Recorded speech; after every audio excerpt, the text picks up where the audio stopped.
एक बात को जरा गौर से सोचिएगा कि जिस डॉक्टर के पास आप इलाज के लिए जाते हैं, क्या उसकी डिग्री देखते हैं या ये देखते हैं कि उसने कहाँ से पढ़ाई की है? आप देखते हैं तो सिर्फ एक बोर्ड पर लिखा नाम, जिस नाम के आगे डॉक्टर और नीचे तमाम डिग्रियां, और इस बात का भरोसा कर लेते हैं कि ये धरती के वही भगवान हैं जो आपकी जिंदगी बचाएंगे। लेकिन अगर आपको ये पता चले कि नाम के आगे डॉक्टर और नीचे डिग्रियां लिखने वाला व्यक्ति फर्जी हो, तो शायद आपके पैरों के तले से जमीन खिसक जाएगी।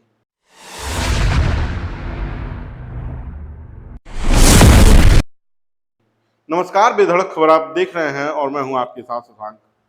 गोरखपुर, और मैं गोरखपुर ही नहीं पूरे देश की चर्चा करूंगा। पूरे देश में फर्जी डॉक्टरों की एक बड़ी फेहरिस्त है। गांव में जाइए तो बंगाली वैद्य के नाम पर तमाम डॉक्टर छोटी छोटी दुकानें खोल कर बैठे हैं, जिनके पास ना मेडिकल स्टोर का लाइसेंस है और न ही कोई डॉक्टर की डिग्री। वो अपने आप को प्रैक्टिशनर बताते हैं, और प्रैक्टिशनर आपकी जो प्राथमिक सुविधा है उसे उपलब्ध कराते हैं, प्राथमिक इलाज कराते हैं। लेकिन प्राथमिक इलाज के साथ साथ वो आपके गंभीर बीमारियों का भी ऑपरेशन करने लगते हैं, इलाज करने लगते हैं, जिसकी वजह से आए दिन कई मरीजों की मौत हो जाती है। लेकिन सरकार इस पर कोई कार्यवाही नहीं कर रही है। ताजा मामला गोरखपुर के बांस गांव से जुड़ा हुआ है। वहां पर एक अवैध अस्पताल संचालित हो रहा था। पिछले 3 सालों से पति पत्नी अपने आप को डॉक्टर बताकर फर्जी नाम लिखकर उस अस्पताल का संचालन कर रहे थे, और वहां पर महिलाओं की डिलीवरी करवाई जा रही थी। महिलाओं को डराया धमकाया जा रहा था कि जो महिलाएं प्रेग्नेंट थी उनके पेट में जो बच्चा है वो टेढ़ा हो गया है, पानी कम हो गया है और उनका तत्काल ऑपरेशन किया जाएगा। और इसके नाम पर वो एक ओटी टेक्नीशियन को बुलाते थे और उसे सर्जन बताते थे, और सर्जन बताकर महिला का ऑपरेशन कराते थे उसी डॉक्टर से जो ओटी टेक्नीशियन था।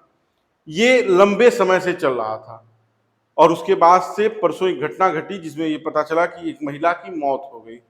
परिजनों ने हंगामा किया। हंगामे के बाद पुलिस आई। पुलिस ने कार्रवाई की, अस्पताल को सीज किया, और पता चला कि अस्पताल के संचालक, उसकी पत्नी और जो डॉक्टर सर्जरी करने आता था, इन तीनों में से कोई भी डॉक्टर नहीं था। किसी के पास डॉक्टरी की कोई डिग्री नहीं थी, ना एमबीबीएस की, न बीडीएस की, न बीएचएमएस की, न बीएएमएस की, न ही किसी अन्य डॉक्टर से जुड़े हुए चिकित्सा पद्धति की डिग्री थी। सिर्फ और सिर्फ फर्जी तरीके से पूरा अस्पताल संचालित हो रहा था, और यहाँ पर लोगों का ऑपरेशन किया जाता था, महिलाओं की डिलीवरी करवाई जाती थी। जो ओटी टेक्नीशियन गिरफ्तार हुआ उसने बताया कि हमने 15 ऑपरेशन किए हैं, ये 15वां केस बिगड़ गया, इसकी वजह से मैं फंस गया। मैं पेशे से ओटी टेक्नीशियन हूँ। ओटी टेक्नीशियन जो ओटी ऑपरेशन थिएटर में डॉक्टर को असिस्ट करता है, सामान उपलब्ध कराता है, सीजर के जो तमाम और चीज़ें होते हैं उन्हें उपलब्ध कराता है और उसकी केयर टेकिंग करता है। वो ऑपरेशन कर रहा था और बच्चा पैदा करवा रहा था। आप सोचिए कि कितना बड़ा रैकेट है, और न इस पर सीएमओ की नज़र है, न एसडीएम की नज़र है, न थानेदार की नज़र है, न डीएम की नज़र है, न स्वास्थ्य विभाग की नज़र है। और इस तरह के गोरखपुर ही नहीं पूरे देश में लाखों करोड़ों की संख्या में अस्पताल संचालित हो रहे हैं, और जिन अस्पतालों पर आए दिन आशाओं के सहारे, एम्बुलेंस के सहारे मरीज पहुंचते हैं। गोरखपुर में हमने एक जानकारी इकट्ठा की थी और जिस पर तमाम तरीके की मीडिया रिपोर्ट्स भी छपी कि सरकारी एम्बुलेंस के माध्यम से अस्पतालों तक मरीज पहुंचाए जा रहे हैं।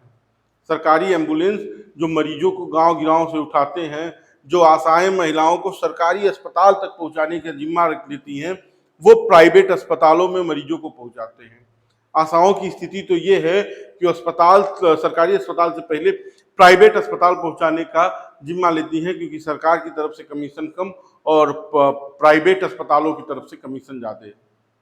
इसकी वजह से आशाएं मरीजों को बहला फुसलाकर प्राइवेट अस्पतालों की तरफ घुमा ले जाती हैं, वहां पे उनकी सर्जरी कराती हैं। और सरकारी अस्पतालों का हाल ये है कि अगर रात को 8 बजे के बाद आप गोरखपुर जिला अस्पताल चले जाइए तो ऑपरेशन की महिला अस्पताल में कोई व्यवस्था नहीं है, बेहोशक नहीं है, एनेस्थेटिक नहीं है। दिन में भी डॉक्टरों की इतनी कमी है कि अगर ओपीडी में डॉक्टर बैठा है तो ओपीडी खाली है, ओटी में बैठा हुआ है तो ओपीडी खाली है, और ओपीडी में बैठा हुआ है तो ओटी खाली है। ये स्थिति गोरखपुर जिला महिला अस्पताल की है।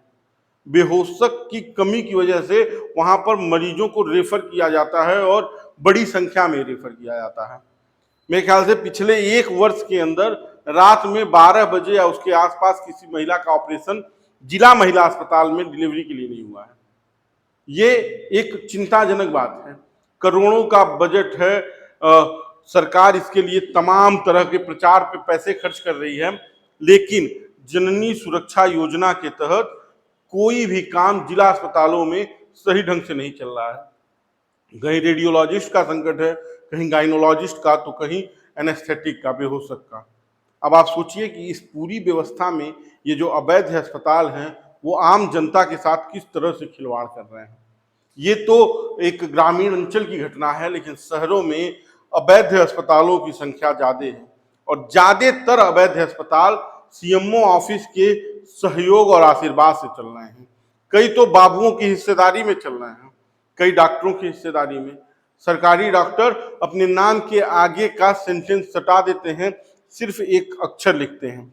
जैसे किसी डॉक्टर का नाम आर्यन खान है तो रहमत अली खान है, आर्यल खान है तो आर्यल खान लिख देता है, और रहमत अली खान वो सरकारी अस्पताल में है। इस तरह की व्यवस्था है।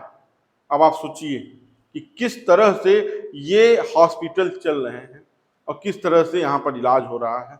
और सरकार जो इलाज का दावा करती है, जो कहती है कि आप हमें वोट दीजिए तो हम आपको अच्छी स्वास्थ्य सुविधा देंगे, सुरक्षा देंगे, आपके जीवन को जो मूलभूत आवश्यकताएं हैं उसे पूरी कराएंगे, और उनके अपने अस्पतालों की स्थिति दयनीय बनी हुई है। बाकी की इस पर आपकी क्या राय है हमें कमेंट बॉक्स में बताइएगा, वीडियो को शेयर कीजिएगा, और अगर आपके आसपास भी कोई अवैध अस्पताल चल रहा है तो उसकी जानकारी हमें कमेंट में जरूर दीजिएगा, हम उस पर रिपोर्ट करेंगे। धन्यवाद।